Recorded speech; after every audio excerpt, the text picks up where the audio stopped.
Hello trainers, Ganeto here, and today we're diving into Spring Cup with my best teams video. Today we're gonna analyze 4 teams in total, while we're gonna see their core breakers, their strongest assets, so that you can have a clear understanding of how this team that you're gonna see is gonna work, and of course the meta in whole. So for the first team showcase, out of the total 4, we're gonna have Galarian Weezing up on the lead, at the back the Mantine and the Ferrothorn. Whenever you're using a Pokemon like Galarian Weezing, obviously you're gonna use a move like Overheat, so that's why you want to have a very safe backline. And to be honest, Galarian Weezing according to PvPoke is gonna be a top rank Pokemon, and from my usage for the first practice battles, I saw that this Pokemon is no joke at all. It is gonna get you there to its moves pretty fast, and you can spam your way to victory either with Brutal Swing or nuke them down with your overhits.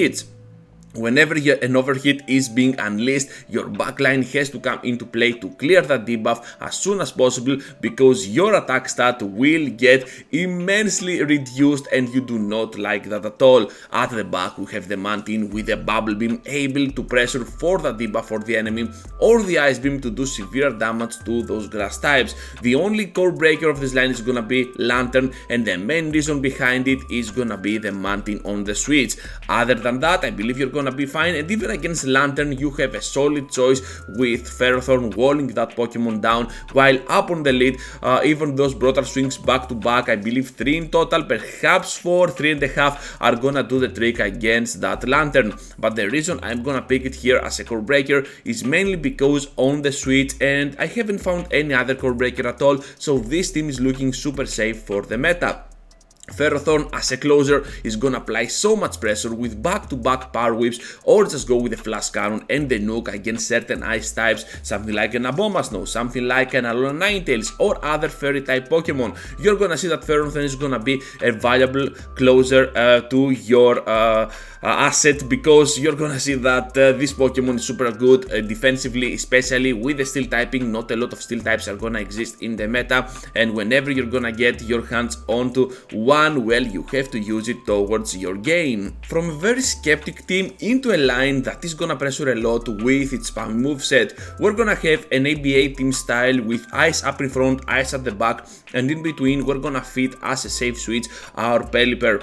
So up in front, the Abomasnow is gonna be able to do a lot of work against the meta. I believe it is gonna be the best leader overall. Even against the Galarian Weezing, you have the possibility to destroy it down with your shields, so that's why I like it up on the lead. And obviously you can manipulate any matchup if you can win that lead scenario with your Abomasnow. Counter users are nowhere to be found, so with that in mind, I believe you can have a lot of advantages in the meta. Even against the Cradily, which is a rock type Pokemon, you're gonna be able to pressure a lot with your super effective ice moves. At the back we have the Walrein as our closer, which I like a lot. It's kinda bulky but still can deliver a very spammy pressure to the enemy, especially with the Icicle Spears, while Earthquake can be used for coverage. As a safe switch here, we got the Pelipper, not the Mantine, because we like that Hurricane over anything else, and of course you can nuke down your opponents. The backline might be a little bit weak to Lantern, but of course with Abomasnow on your team, I believe that a simple Energy Ball is just gonna destroy down that Pokemon, so especially if you use a Shadow Abomasnow, you're gonna have a lot of play even against that Lantern. As a core breaker, I have decided to add here Barbaracle, only because of its typing being rock, walling down every single Pokemon from this team. However, Barbaracle is gonna be extremely glassy, extremely frail, and of course against a Weather Ball it might get destroyed down. Against an Energy Ball it's definitely a knockout, or against a back-to-back Icicle Spear which is resisted, it is still gonna be in big trouble. So definitely a core breaker, however a soft one, and of course the Stone Edge has to be absolutely respected, otherwise you're gonna get destroyed down by Barbaracle. Other than that, you're gonna be on a very good spot, and I believe that this line has a lot of potential. Whenever Trevenant is allowed in a meta, it is always gonna be a top ranked Pokemon, so here it is on the next team showcase, leading a line with Double Water at the back. However, this Double Water is not as usual as any other water type Pokemon because those two can handle even the grass types, one being part bug and one being part poison, which means that they take neutral damage while they can throw super effective damage back to that grass type Pokemon. So we're looking at a pretty solid line. I like its play a lot, and to be honest, I think that the main reason to succeed with this line is gonna be your Tentacruel on the switch. Of course, you're gonna use it with poison jabs and scalds to debuff the enemy or just provide neutral coverage against the enemy, and you need as your second move not the acid spray, not the blizzard, not the hydro pump for sure because you have scald, but instead the sludge wave. You need that move for neutral coverage against most threats, while you still get the possibility to nuke down the enemy with your sludge wave if they happen to have something like an Abomasnow, a Tropius and stuff like that. So Tentacruel definitely an all-around pick that I think is gonna be a meta relevant and meta defining somehow Pokemon for this cup. Also, what I want to say is that both Trevenant and Araquanid can provide coverage for your Tentacruel in order to protect it from that Swampert, so this is another pretty neat scenario for this line in order to succeed. Even against a core breaker, something like a Pelipper or a Mantine, which happen to be both a core breaker for that team, well, you're gonna see that either the Shadow Ball or that Sludge Wave and your pressure from the poison jabs can still do the trick against those Pokemon. So with that in mind, I think we're looking at a pretty solid line, and now let's move forward into the final one. I know what you're thinking, trainers, where is the fairy typing on your teams? All we're gonna see is gonna be waters and grasses. Where are the fairies? Well, here it is. Other than Weezing, the other viable option for your fairy typing Pokemon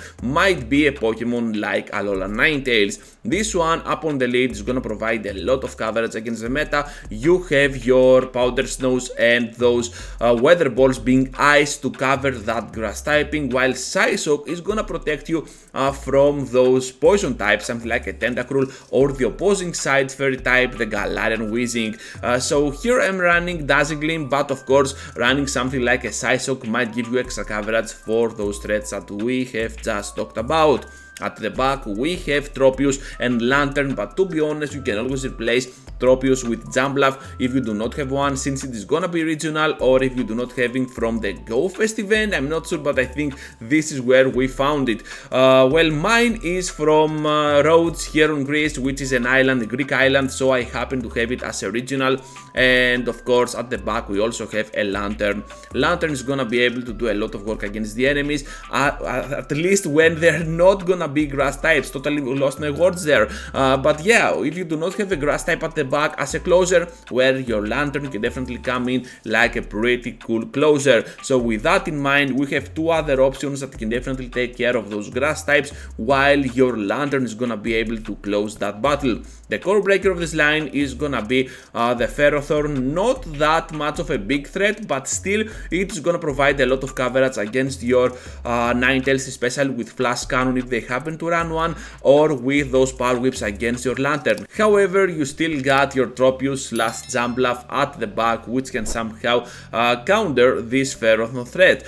So this is gonna be all about this video. We're gonna wrap things up, and I think that Spring Cup has a lot of possibilities to be one of the best cups ever in Go Battle League, so only time will tell. I really like how balanced things are here, and even when you get a nuke like overhit from the Galarian Weezing, you can always clear it out or just be extremely balanced with its weird defensive stats. So yeah, there goes that. Spring Cup is super fun. I believe that we're gonna have a lot of action on this meta, and write down in the comment section your secret sauce for that format. So with that said, farewell to you, trainers, and I hope to see you all into the next one. Thank you for watching, trainers. Just be sure to leave a huge like before you go, subscribe to the channel if you already haven't, and if you want to support even more, well, joining as a member can always help with that matter. Thank you once again, and I hope to see you all into the next one. Take care, trainers.